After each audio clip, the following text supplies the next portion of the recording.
Hey guys, Ronnie and Anna here with Cold Blood Creations. We are back again with another video. On this video, we're going to be talking about bearded dragon substrate. This is one of those questions we get asked quite frequently.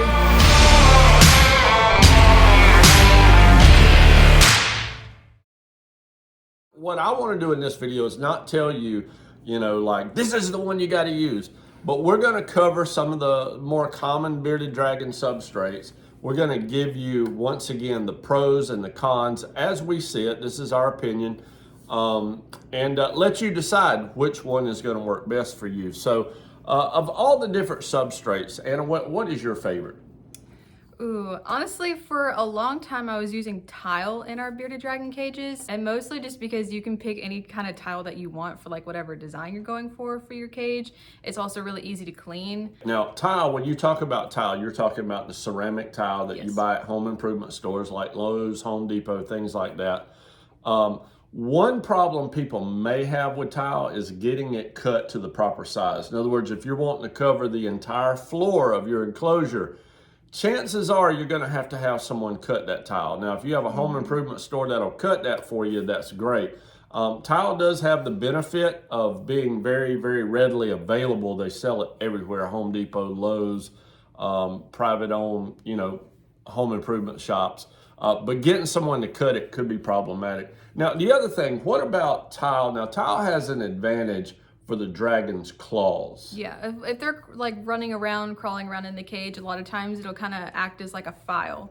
So it'll sort of file their nails down so they're not like super sharp, which comes in handy when you're, if you're someone who puts their dragon on their shoulder, or, you're wearing a sweater or something, you don't want to rip up your shirt, whatever. It helps file the nails down a little bit, so. You'll notice on that tile, one side's really smooth. That's usually the side we feed them on. Mm-hmm. But if you flip it upside down, there's a really rough side. It's almost, it kind of does remind you of like those fingernail files you ladies use. Yeah. So that's something that for those of you who say, I don't know how to file my dragon's nails, let them run around on a piece of tile flipped upside down and that'll take care of itself. One disadvantage to tile, I think, unless you utilize something else, like that's all your dragon has. Now, some people that use tile will actually give their dragon like a little area to dig in, maybe a dig box or something like that, so that they have a little bit of a choice, so to speak, between whether they want to walk around the tile, whether they want to dig around in some loose substrate. So that's an option if you go with tile. Another thing too is like during like the springtime, whenever your females might be laying eggs pretty soon, you can hear them like scratching through on the tile trying to find a place to lay her eggs. Yeah. So that's another thing is sound wise, I can hear the dragons kind of digging around looking for a place to lay eggs. So then I know then to separate her and put her in the egg box so that she can stay there overnight and lay her eggs. But, yeah, and that would be true even if they weren't trying to breed. If they have a female, she ovulates, she's going to lay eggs. So if you hear her constantly scratching on that tile, that could be an indication that she's ready to let loose of some of those But yeah, eggs. if you have tile, I mean, honestly, no matter what substrate you use, it is nice to have something like this. In this cage right here, you can see this dragon's sitting on his little logs and stuff. So we'll usually have like a blank side over here where the bowl is. And then on the basking side, we have some climbing branches so that the cage isn't just boring tile or boring any substrate whatsoever. You want to have something like this, just like a little playground for your dragon so they don't get bored. Yeah, and take them out and play with them so they don't get bored. No matter what substrate you use, take your dragons out, interact with them. It's the whole point of us having them. Another benefit of tile is that tile, ceramic tile particularly, it absorbs heat from your basking lights. And so your dragon gets not only the heat from above, but when they lay on that tile to bask, they also get that nice warm, kind of belly heat. And so that's another added benefit to tile.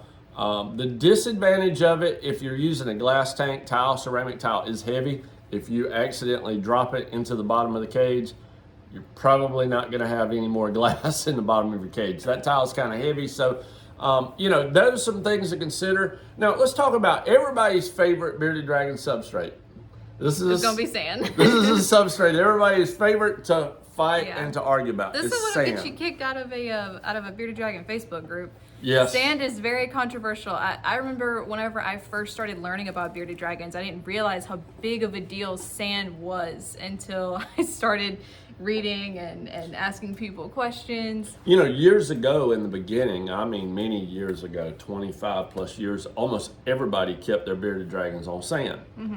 Even many of the well-respected at that time, the scientific method at the time said sand was the best substrate out there. You know, everybody now wants to talk about, we need to stick to the science. What does the vet say? Well, back then, that was the science, and that was what the vets say.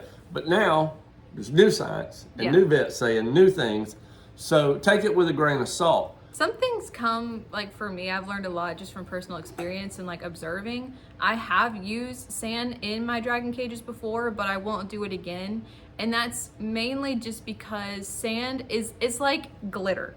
Okay, if anyone who's ever, like especially all my little girls out there, y'all played arts and crafts as a kid, you know that glitter, if you lose it in your house, you're gonna be picking it up for the next 10 years. Okay, so sand is kind of the same way. Whenever you use it in a dragon cage, it gets all over everything, including the food bowl, which is one thing I really didn't like, especially if I was feeding the dragon like a salad or something. You know, sometimes they might eat a little bit of it, then they'll go back later and finish it. Sometimes they won't eat it all in one sitting. And, you know, after it's been sitting in there, you know, for several hours, that dragon's been walking around, it's been pushing sand in the bowl. Well, I don't want my dragon eating sand. So that's the one thing I don't like about it. It just gets everywhere, and a lot of times it gets very dusty. Yeah. So that's why I personally don't like to use it.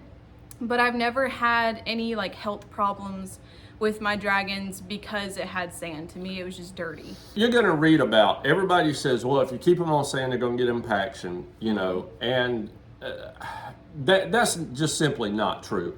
I myself kept bearded dragons on sand for many years and had no issues. I've never had an issue with impaction from sand. We would almost be a fool to believe that in the wild, bearded dragons never get any sand in their mouth, never get any dirt in their mouth. And if it doesn't cause impaction there, it's not going to cause impaction in captivity. That's kind of nonsense. My opinion is that most impaction is caused by dehydration, not by anything that your dragon's eating. That being said, if you want to use sand, use it. But like she said, it is dusty. It does stick to everything. It sticks to their food if they run up to the bowl. The one advantage to sand, though, it's very easy to clean. I mean, you can sift it. If the dragon poops it, you just sift that. The poop stays in your sifter. You toss it away. If you are going to use sand, though, I do recommend replace the sand completely about once a month. You know, go ahead and spot clean it weekly or twice weekly or as needed, but completely replace it about once a month because, you know, when a dragon goes to the bathroom, there's going to be stuff in there you're not going to sift out of that sand, and you don't want to give it time for a lot of bacteria to build up in your sand. So make sure to replace it. Like carpet. I think most people know now to go with hardwood floors or tile or something, especially if you have dogs or pets, because I don't know, everything just sticks to carpet, and it's kind of the same thing with having sand. I mean, yes, it might be aesthetically pleasing to have sand in your dragon cages, but I don't know. But it's not meant to stay in there permanently. Yeah. I mean, every now and then, you got to replace the carpet. You got to replace the sand. Speaking of carpet, my opinion, carpet is an absolute no-no. I know some of these pet kits come with the Reptile, the indoor-outdoor carpet, and all these little carpet type things. Towels, anything that has fiber that your bearded dragon, especially a baby, can get his little claws hooked into the fiber is an absolute no-no. One of my personal pet peeves, I don't pick at people about it, but I absolutely hate, see people take pictures of bearded dragons on these fluffy, downy towels. And I think, you know, if he gets his claws caught up in there just right, I mean, that little thread could cut into the tip of that dragon's fingers. Not a good idea to use anything that's got those kind of little fibers or little threads and things like that for far as bedding. Now, one bedding that we particularly like and we use in our outdoor enclosures and in our indoor enclosures is the Cypress mulch. Mm-hmm. Probably see it right there. Yeah, we've got Cypress mulch in this dragon's cage right here behind me. I like it. I mean, you know, you have to put it dry. Now, a word of warning, when you go to the home improvement store to buy this stuff, if they store it outdoors like ours does here, when you bring it in, it's going to be wet. There's going to be a lot of humidity on it. So you got to dry it out. Now, if you want to dry it out quickly, you can put some of it in an oven and dry it out at low temperature. Or you can just let it sit out and evaporate normally. But this stuff usually comes out of the bag. It's kind of wet. But I like it because it's just a very sterile wood. It's not like cedar where it's going to be toxic to reptiles. Never ever put a reptile on cedar. There's some controversy about pine bedding, but I absolutely would not recommend any type of wood shavings like pine, even aspen for a bearded dragon. But the cypress mulch we actually like. I know another breeder that does outside cages that uses cypress mulch with great success. But if you're gonna use a loose substrate like that, one of the things you're gonna have to do, again, just like sand, you'll wanna replace it once a month. And something else you need to consider if you keep your dragons on cypress mulch is the feeding of insects. Yeah, you gotta be very careful. I usually put all of the insects in a bowl that I know they can't crawl out of, and if I feed them something like crickets, I'll completely move them from their aquariums to a different feeding tub, because insects will crawl up in there and then you will not find them anymore. So. Yeah, and if you're feeding dubia roaches to your bearded dragon with cypress mulch, I promise you they will create a breeding colony underneath that cypress mulch, and you'll have a colony of breeding roaches that will drive your dragon absolutely nuts. See, dragons sleep at night. Roaches come out to play. Yes. Those two don't need to be... Same thing with crickets. Yeah. You don't need to cohabitate your dragon with a bunch of... He's laying there trying to get a good night's sleep, and he's got roaches that are nocturnal crawling all over him. I mean, it's not a good idea for your dragon. So make sure you replace that bedding. Feed them in a separate container if possible, or use a bowl like she was saying. You know, and your dragon will appreciate you for it. Any other substrates? I know some people use paper towels. Paper towels. There's nothing wrong with it. It's easy to clean. We do it in our baby cages. Yeah. So, I mean, there's nothing like extravagant about it. You know, it may not be like the best looking. Of course, no, aesthetically, it's plain. Same thing with newspaper. You could do. I know some people use newspaper. Nothing wrong with that. I feel like but the tile and this bedding right here, I feel like it looks the nicest. So yeah, those are probably my top two. Well, the thing with paper, let's explain, because I said we use it with babies. Let's explain the benefits of paper and why we use it. Number one, it's very easy to replace it, clean it. It's readily available, and you can see that quick if a dragon poops on it. If you got paper laid out on the cage, if your dragon takes a poop in, say, the cypress mulch, you may not see it. It may fall down in between the spaces. If your dragon poops on a piece of paper in his cage, you're gonna be able to see it. You can tell that quick that it's time to change that paper out. So that's one benefit of it.